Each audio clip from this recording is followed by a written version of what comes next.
कर्मण्येवाधिकारस्ते मा फलेषु कदाचन मा कर्मफलहेतुर्भूः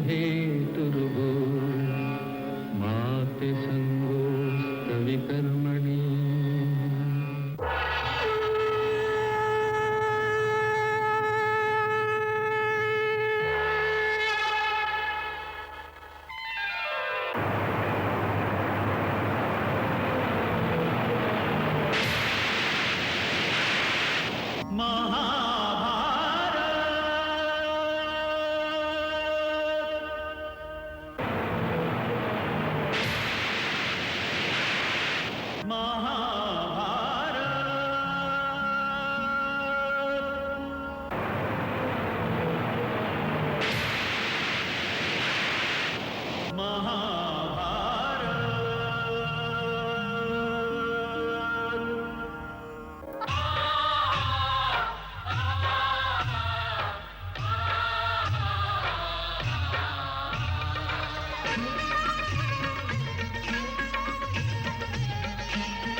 कथा हो पुरुषार्थ के, स्वार्थ के, परमार्थ के, सारथी बन ले जहां सिर किस भारत पार्थ के।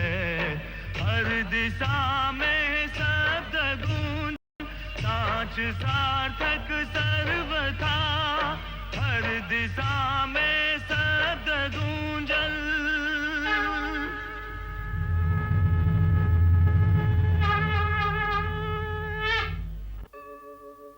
यदा यदा हि धर्मस्य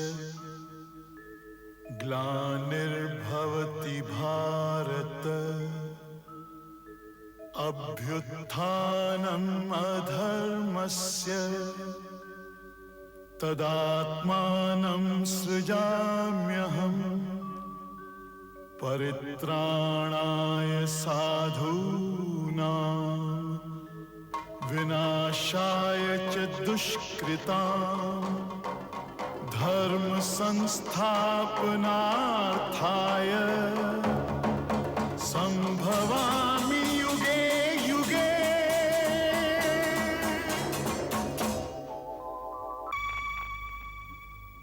श्री कृष्ण का नामे रुक्मिणी के पाती समाज शास्त्र का पृष्ठभूमि में देखी तो ओकर महत्ता बहुत बढ़ जाता। आज के भारत ई भुला चुकल बा कि भारतीय सभ्यता बरमाला कन्या का हाथ में देले रहे और एकरा के भारतीय वर्तमान बरमाला से बधुमाला बना दिले है। यदि रुक्मिणी शिशुपाल से ब्याह करे नईखे चाहत तो ओकर ब्याह शिशुपाल से ना होई, और यदि आवश्यकता आ पड़ी तो स्वयं नारायण बाधा देवे पर बेबस हो जाई हैं कि नारी का हाथ से समाज के ये अधिकार छीने के अधिकार नईखे। रुक्मिणी का पाती पर श्री कृष्ण के कुंदिनपुर जाइले ई सिद्ध करता कि भारतीय समाज में नारी अधीन न रहे, ओकरा अपना जीवन का विषय में निर्णय लेबे के पूरा अधिकार रहे। ऐसे हम रुक्मिणी के सादर प्रणाम करत हईं जे समाज का देहरी पर ओह पाती के दिया जरौली।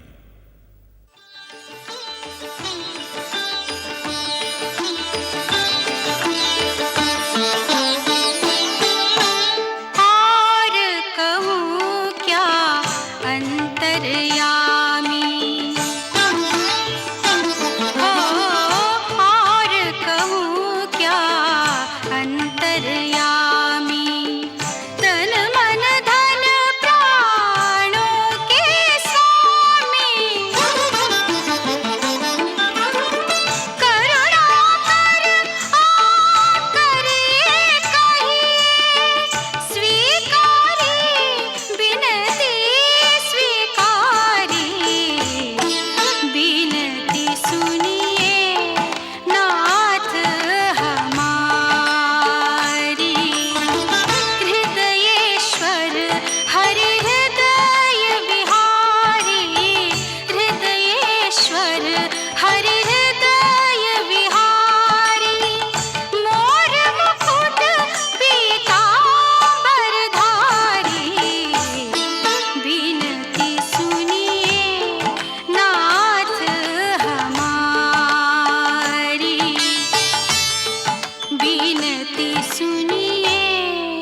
कवना चिंता में बड़ा अनुज? दाऊ रउआ बेर बेर हमार ध्यान एहे और काहे आकर्षित करेले कि हम अनुज हई? बड़ा आनंद मिलेला। दाऊ हम विदर्भ जा रहल हई। विदर्भ काहे? केहू सहायता खातिर पुकर ले बा। के? विदर्भ के राजकन्या रुक्मिणी, विदर्भ नरेश भीष्मक और युवराज रुक्मी दोनों राजकुमारी पर बरजोरी करता रहन कि ऊ शिशुपाल से ब्याह कर लेस। अर्थात विदर्भ में कन्या के अनुमति के कवनो मोले नेखे।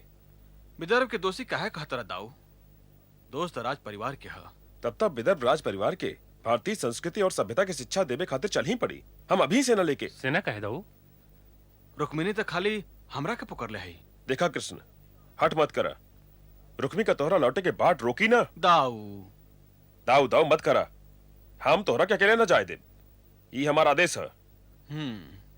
तो ठीक बा, ऐसन करत हैं। हम अभी चल जाते हैं, रवा सेना लेके आई।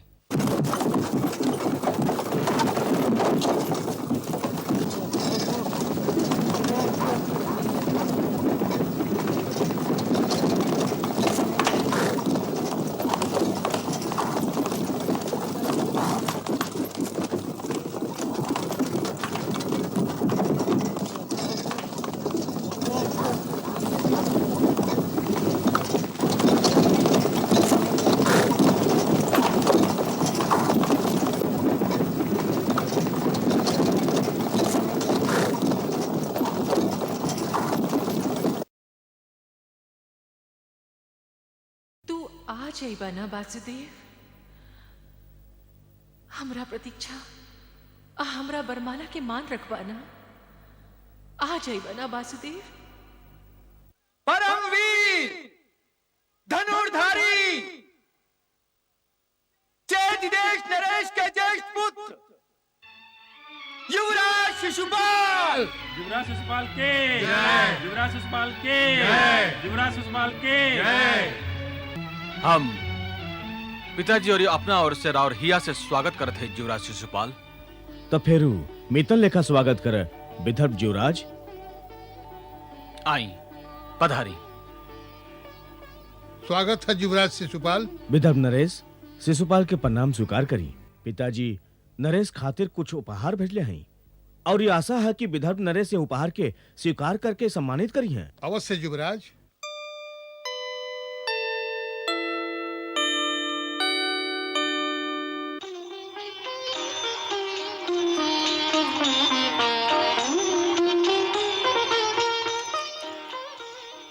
हमार प्यारी बहन कहवा जाता रही? पूजा के थरिया हाथ में लेके प्रभु की सेवा के अलावे जाइए कहवा सकत हैं भाई जी? अवश्य जा। अरे हाँ, ई समाचार तो तोरा मिलिए गेल होई कि शिशुपाल तोहरा के ले जाए खातिर आ गेल हवन। हम चलत हैं। प्रभु के प्रतीक्षा न करावे चाहिए ना भाई जी?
जुग जुग जगत जिन कारणी होंगे वही तेरे धनी। जुग जुग जगत जिन कारणी वह आएंगे ले जाएंगे आदर सहित अपनी पुरी।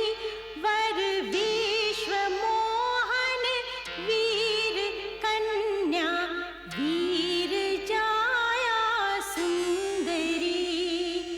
वीर जाया सुंदरी।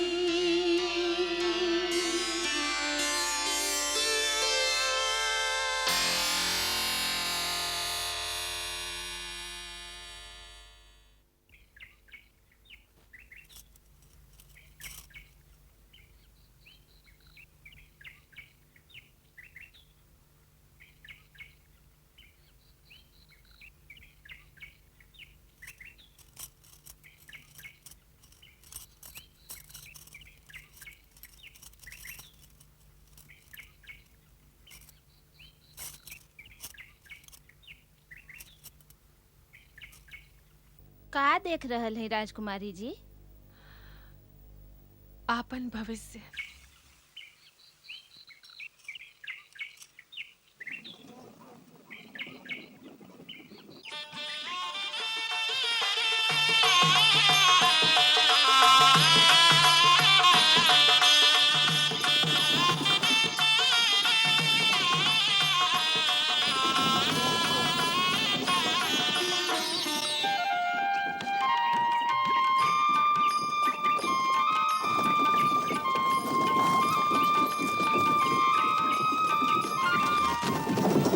रथ रोका सारथी।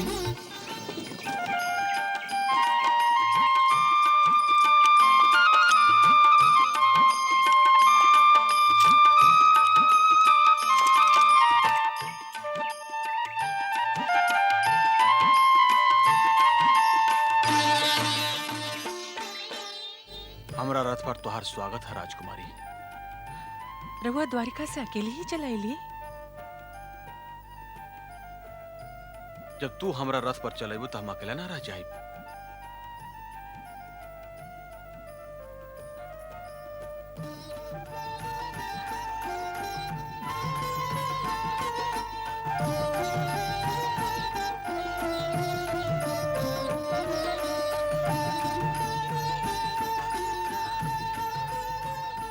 रहुआ इहवा आइला पा हम आपन आभार कैसे दर्शाई वासुदेव? आभार और ओकरा के दर्शावे के प्रश्न का उठाता देवी। यदि हमरा के केहू सचहू गोहरावेला तो हमरा आवा ही पड़ेला। बाकी केहू के गुहार सुन के आ जावे से बड़ आनंद और कोनो ना। यदि आज्ञा दे तो हम चली। हम आज्ञा दी? हाँ रुक्मिनी, हमरा तू बुलौले हो और जबले तू आज्ञा ना देबू तबले हम यहाँ से कैसे चल सकत हैं? यदि ऐसन बात बा त चली।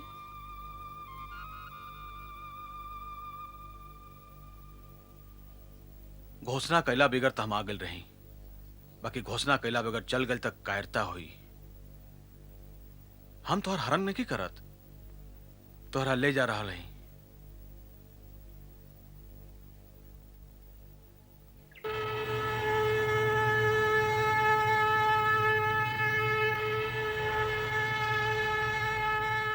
पासा फेंकी मीत। ई त कृष्ण का शंख है। किशन के शंख और इहवा ये विदर्भ के राजधानी कुंदिमपुर है। इहवा कृष्ण ना आ सके। रवा पासा फेंकी ना, ये ओकरे शंख है। एकर अर्थ ई है कि वो यहाँ कतहूं आसे पासे बा। युवराज की जय हो। का समाचार ले ला सैनिक? द्वारका के सेना राजधानी का द्वार ले आ गई बा युवराज। युवराज के जय हो। तू का अशुभ समाचार ले आयल हुआ? वासुदेव कृष्ण राजकुमारी रुक्मिणी के हरण को ले ले युवराज। का? वो ग्वाला के यही हिम्मत। तू जाके बलराम के देखा, कृष्ण के हम समारत है। ना मीत, रुक्मिणी से अभी तुम्हार कोनो नाता नहीं है। तू बलराम और द्वारका के सेना के संभारा, कृष्ण के हम संभारत हैं।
जा वासुदेव, रुक जा।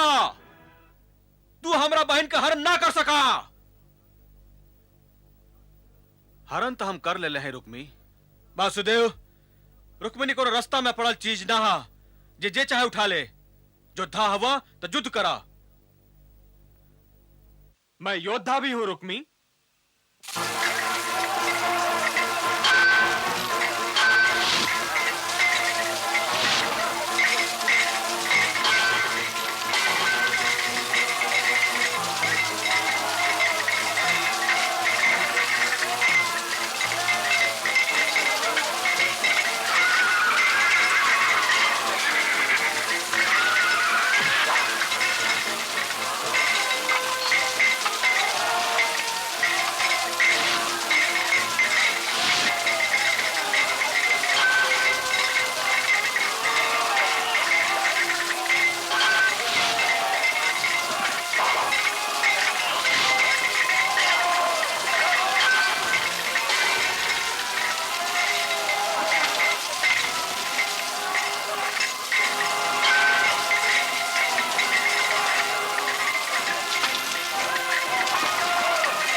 और ही अस्त्र या शस्त्र रह गए तो वो सही रुक्मी। हमरा पे दया करके हमका पानित मत करी वसुदेव, हमार बत कर दी। काहे तू अपराधे का कहला हुआ कि हम तरह के मृत्यु दंड दी? तू अपना बहन के रक्षा करे आयल रहा विदर्भ राजकुमार, यह तुहार कर्तव्य रहे और हम तुहरा के जीवन दान दे रहा नहीं, काहे कि हमार कर्तव्य है। चला सारथी।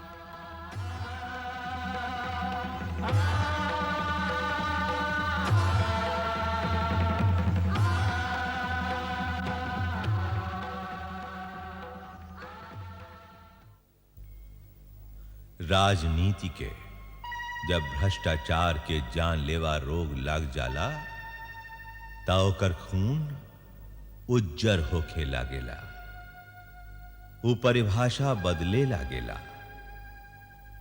निष्ठा राष्ट्र का प्रति ना बलुक राजा का प्रति, जे हां में हां ना मिलावे उ विरोधी है। सांच अगर राजा के हित में ना जा रहल होखे तो उस सांचे ना हा। एह वातावरण में थैलियन के महत्ता बढ़ जाला और राजनीति सोझा आवे वाला हर आदमी के कीन लिहल चाहेले। निष्ठा, मिताई और एकरे जैसन कुल शब्द के अर्थ बदल जाला। हस्तिनापुर में भी इहे भइल। युधिष्ठिर के युवराज बन गईला का बाद शांति न भइल। शकुनी आ दुर्योधन का हिया में जेगो नरक सुलगत रहे, जमुना में हर बीते वाला क्षण सुखाइल लकड़ी लेखा जरत रहे, और इस स्वयं धृतराष्ट्र का हिया में एगो चिनगारी दबल रहे, और ऊ शकुनी के मौका देत रहे कि ऊ एह चिनगारी की हवा खियावत रहस और ओकरा जियौले राखे। शकुनी का कहला पर दुर्योधन राजकोष के मुंह खोल देले रहे। एकरा के हस्तिनापुर के दुर्भाग्य कहे के चाहिए कि युधिष्ठिर का युवराज बनला के बाद राजकोष दुर्योधने का अधिकार में दे दिहल रहे, तऊ ओकरा सहायता से युधिष्ठिर के लोकप्रियता के काट करे के जतन करत रहे। उ लोगन के कीनत रहे जे लोगन के मति बदल सकत रहले। निष्ठा कीनल जात रहे।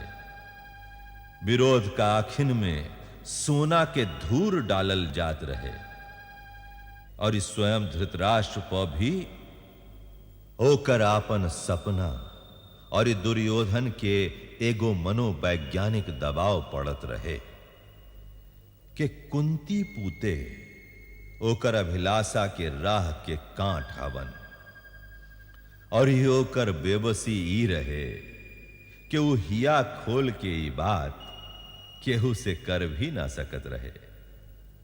वो बहुत अकेल रहे।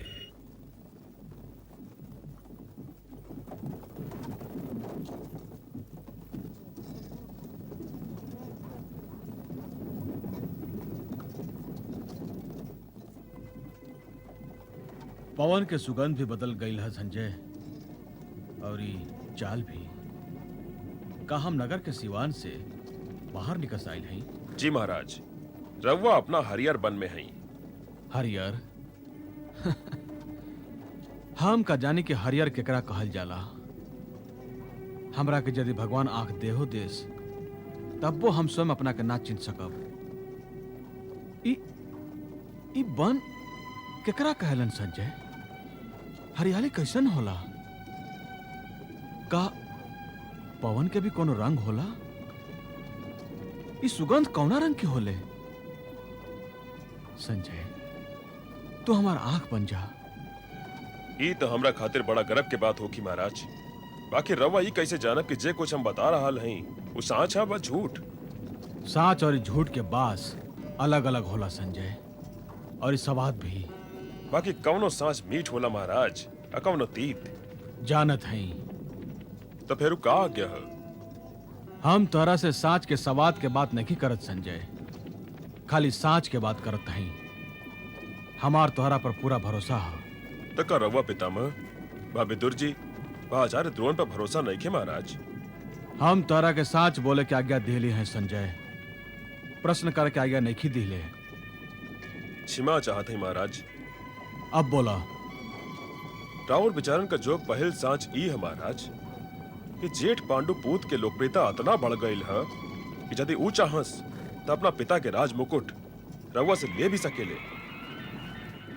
तका हमार युधिष्ठिर भी ये सोच रहा था। ना महाराज, यदि वो ऐसा सोच सकते तो इतना लोकप्रिय होइए न सकत रहले। जन समुदाय ओकरे आगे आंख बिछाई जेकरा राज मुकुट से जन समुदाय अधिका प्रिय होखी। बाकी निश्चित है महाराज कि यदि रउआ उनका के राज मुकुट ना पहिरावली तो शायद स्वयं जन समुदाय वो राज मुकुट जेठ पांडुपूत का माथ पर राख दी। और तू का चाहत हवा? हम तो राउर सारथी हैं महाराज। हम तो खाली यह चाहते हैं कि राउर रथ के खाली ओही राह पे लेके जाएं जे राउर सुरक्षा के राह होके। अर्थात तू हो ये चाहत हवा कि हम दुर्योधन के अधिकार छीन के युधिष्ठिर के दे दी? हम के होते ही महाराज, चाहे भरना चाहे वाला। हम तो खाली राउर हितू हैं। वो एक कहब जे रउआ हित में होखी। तुहार बात हम सुनब संजय। काहे कि ताज जी तो पांडवन के हमारा बेटन से अधिक प्रेम करेलन, तो उनकर मन तो सदा उन्हनियन की ओर झुकर रही। आचार्य द्रोण के सबसे श्रेष्ठ शिष्य अर्जुन हा। वो हमार उपकार और हमार कृपा स्वीकार करते रही है। बाकी उनकर मन तो सदा अर्जुने के देखत रही और उनकर आशीर्वादो अर्जुने के मिलत रही। बाकी हमरा केहू ई नहीं बतावत कि हमरा दुर्योधन में का दोष बा। अभिमान कौनो वीर के शोभा ना देवे महाराज। हस्तिनापुर के ओर लौट चला। जवन आ गया महाराज।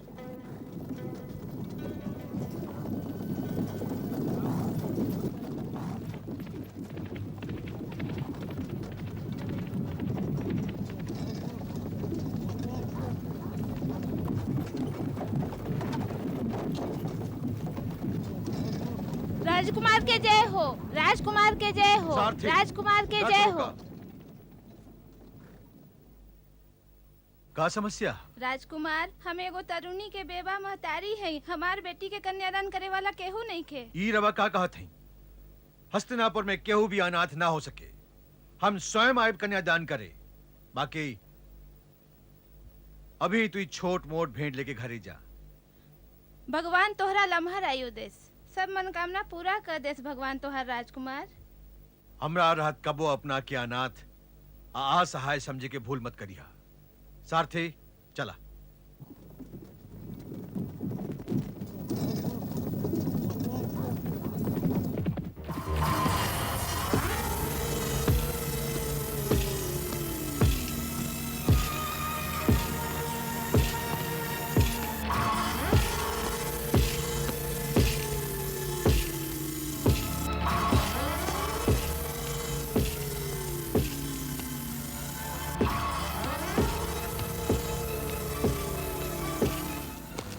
हस्तिनापुर के होखे वाला नरेश के ऐसे अकुलाई दिखावल सुबह ना देवे दुर्योधन। राजनीति के पहल नियम ई है कि राजा के मन के अवस्था के त ओकरा अलावा केहू और के ज्ञाने ना होके चाहिए। और तुहार चौखटा त एगो भोजपत्र लेखा केहू भी पढ़ सकेला। मामा जी, रवा जे कहिले हम खाली हुए कहिले और करीले। बाकी नतीजा तो अबले एकरा अलावे हाथे कुछ न लागल। राजकोष अब लगभग खाली होके आ गई है और युधिष्ठिर के लोकप्रियता में कौनो विरोध लौकत नहीं खे। लौके लागी, प्राण से प्रिय दुर्योधन लौके लागी। हम वह पुरोचन जी के यह शुभ काम में लगा दिले हई। पुरोचन? वो बूढ़ वास्तुशिल्पी वो का कर सकेला? पुरोचन जी वो काम कर सकेलन जो एगो पूरा सेना ना कर सके भगिना। वारणावत में तो शिव समारोह होका ही वाला है ना? जी हाँ, और ये हम हमें जा भी रहा है ना। यह साल उहवा युवराज युधिष्ठिर जई हैं। पहेली मत बुझाई मामा जी। तोहरा में यह एगो दोष है कि बात पूरा सुने के कष्ट ना उठावे भगिना, बीचे में बोले वाला पर टिप्पणी करे लागेला। हम वहाँ पुरोचन जी से युवराज युधिष्ठिर खातिर एगो लाक्ष के घर बनवा रहल है, खाली एगो चिंगारी और युवराज युधिष्ठिर के कथा समाप्त। लाख के घर? क्षमा चाहते हैं मामा जी, सचो हमार बुद्धि भ्रष्ट हो गई रहे कि हम राव चतुराई पर संदेह कैली। जवानी यही के तनाव है प्राण प्रिय दुर्योधन। बाकी यह शुभ काम में तुहार सहयोग बहुत आवश्यक बा बेटा। वो कैसे? वो है काकि तुहार पिताजी कबो कबार ओने झुक जालन। वो अपन अनुज पांडु के बेटन के हानि पहुंचवला बिगर तोहरा के हस्तिनापुर नरेश बनावल चाहता रहे, और ये माने के तैयारे नहीं खन कि होइए ना सके। तुहार काम है उनका के समझावल कि यह सार वाणावत समारोह में तोहरा जगह पर वो युवराज युधिष्ठिर के यदि भेज देस त तू खुश हो जाई पर, और यदि यह काम में तू सफल हो गई भगिना तो समझो कि तुहरा तरुआ से युधिष्ठिर का कांटा सदा सदा खातिर निकस गई और जीत अवश्य हमार है।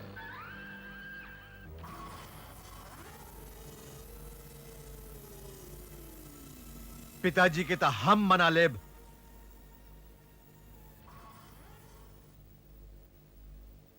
प्रिय दुर्योधन, का तू हमरा से कुछ कहे चाहता रहा बेटा? कह दे दुर्योधन, घबरा मत, डरा मत, कह दे।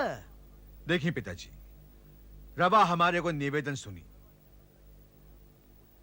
रवा जे हमरा के दिहला पर ऊ वचन टूट जाए देहली कि रवा हमरे की युवराज बनाई, हम चुप रहली। रवा युधिष्ठिर के युवराज बन जाए देहली, हम उहो पर चुप रहली। और ये हमरा कहला से हमरा दोसर भाईयन के तो छोड़ी हमार प्रिय अनुज दुशासन ले चुप रह गई। बाकी अब हमार चुप रहे के सीमा ई में खत्म हो गई है। हमार प्रिय दुर्योधन साच कह रहल बा महाराज। बाकी तुहार प्रिय दुर्योधन कह रहल बा भाई सकुनी। हम कह रहे हैं पिताजी कि रवा तो राजभवन से निकस में ना करी, और ये हम रवा के बहुत कुछ एह खातिर ना बतावली कहे कि हम राउर चिंता के बढ़ावे नहीं चाहत। बाकी ऐसन का अनर्थ हो गई बेटा? अनर्थ ई हो गई है जीजा जी कि युधिष्ठिर सगरे जन समुदाय के हिया जीत लिहले बा। ई जान के तो सब करा के खुश होके के चाहे गंधार कुमार। ई जान के ना तो हमरा खुश होके चाहे जीजा जी, और न रउआ के। ऊ काहे? वह खातिर पिताजी कि युधिष्ठिर के लोकप्रियता के खाली एगो माने हा, ओकर तर्कस में ओकर लोकप्रियता के एगो बान आ गइल बा, और निसंदेह ओ बान के ओ रउए ओरी चलाई। बाकी काहे बेटा, काहे? वो यह खातिर महाराज काहे कि वो राजगद्दी पर बैठे खातिर बेकल बा। ये राजगद्दी भी अजब चीज है। बड़ बड़ राष्ट्र भक्तन और पृथ्वी भक्तन के डिगा देले। भगवान का कृपा से रवा वही स्वस्थ बानी। आशा बा कि ढेर दिन ले जीबो करब, तरवा ना रहे के राह देखे से तक कहीं नहीं खोखी कि जन समुदाय और ये राज्यसभा के सम्मानित सदस्य लोग रउआ पर दबाव डाले महाराज कि रउआ कुंती पुत्र युधिष्ठिर का पक्ष में सिंहासन से हट जाई काहे की वैसे भी तो रउआ पांडु के प्रतिनिधि का रूप में राज कर रहल है। अब रउआ लगे तो यह तर्क के कौनो काट होखी, हमरा लगे तो नहीं खे जीजा जी। बाकी हमार युधिष्ठिर ऐसा ना कर सके। ई काम राउर युधिष्ठिर स्वयं थोड़े करी, ई काम ओकरा उरी से करिए हस्तिनापुर के लोग। ई काम करिए ऊ राजा महाराजा जे स्वर्गीय पांडु के मित्र हन। रउआ की याद नहीं खे जब युवराज के चुनाव चलत रहे तो रउरे सेनापति केकर पक्ष लहले रहले। और इस 100 बात के एगो बात है पिताजी कि हमरा युधिष्ठिर का अधीन बन के जियल स्वीकार नहीं खे। यदि जल्दी रवा उनकर कौनो उपाय ना कैली तो हम प्रण करत हई कि हम आत्महत्या कर लेब। इतु का कहता रे बेटा? तो हम औरी का करी पिताजी? हम रवा के आदेश तो ना दे सकी ना।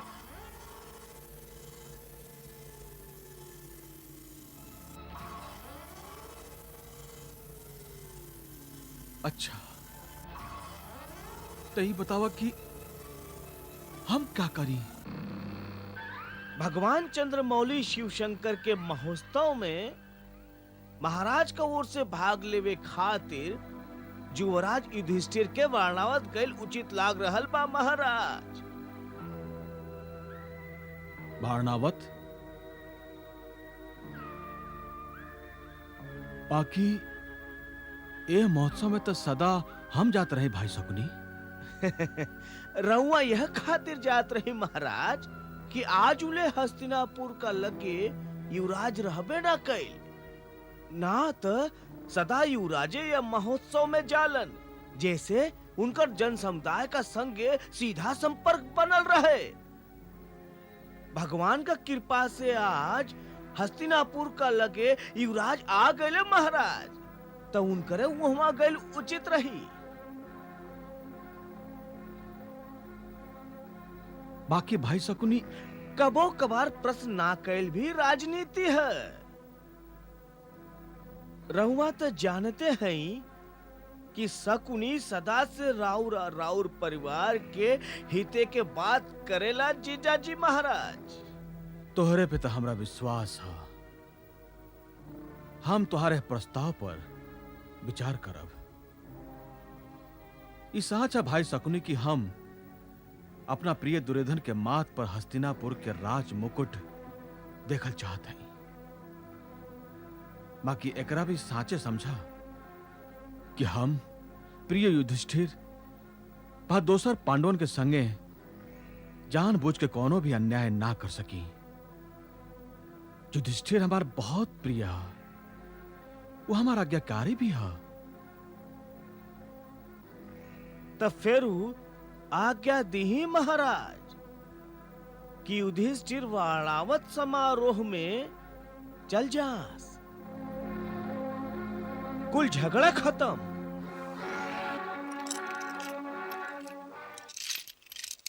एकरा में बहस के कहनो अवकाशे नहीं खिताज जी। युधिष्ठिर का राजा बनते हस्तिनापुर चारों ओर से सुरक्षित हो जाई। बाकी ये तू अपन हर बात का अंत में बाकी के बाधा काहे खड़ा कर देला विदुर? ई त बाकिए के जुग है तात जी। कुछ वो तो निश्चित नहीं थी, कुछ होत होत एकदम से कुछ और ही हो जाला। ई के सोच सकत रहे कि भाई पांडु के हाथे किंदम ऋषि की हत्या होगी। के ही सोचले रहे कि भाई पांडु के एह तरह सिंहासन त्याग के पड़ी। के ही सोचले रहे कि ई भाई धृतराष्ट्र सिंहासन एह तरह पकड़ के बैठ जाइए। बाकी सब भइल और के जाने कि हमरा इस जुग का झोली में हस्तिनापुर खातिर बांध से कहीं अधिका नोकदार और कतना बाकी छिपाइल बा। और यही पर ध्यान दी ताज जी कि हस्तिनापुर के हिस्सा के सबसे बिसाला बाकी त स्वयं गंधार नरेश शकुनी है। शकुनी जे गंधार छोड़ के एहवा बैठल बा, ओकरा एहवा रहे के कौनो तक कारण होखी।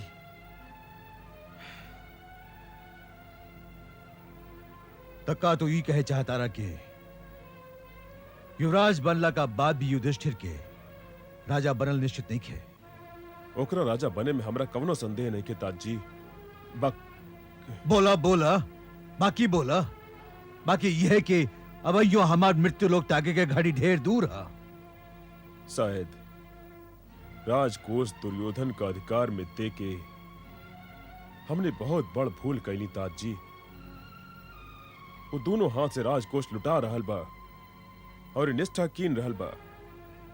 वर्तमान राजनीति में राजकोष के मोल बढ़ गईल बा और यह कारण है कि हमरा युधिष्ठिर के राज्याभिषेक बेसी नगीच नहीं खेलौकत।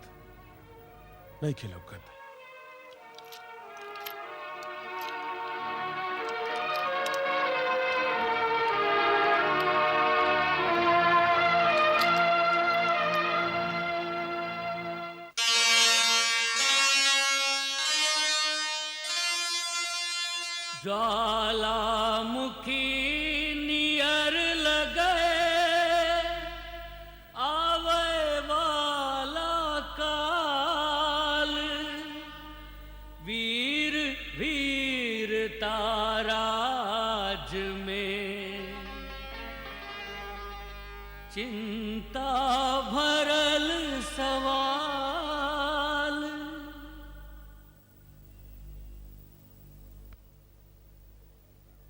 सीख हम बीतल दिनन से नए जुग को करी स्वागत, करी स्वागत, करी स्वागत, करी स्वागत।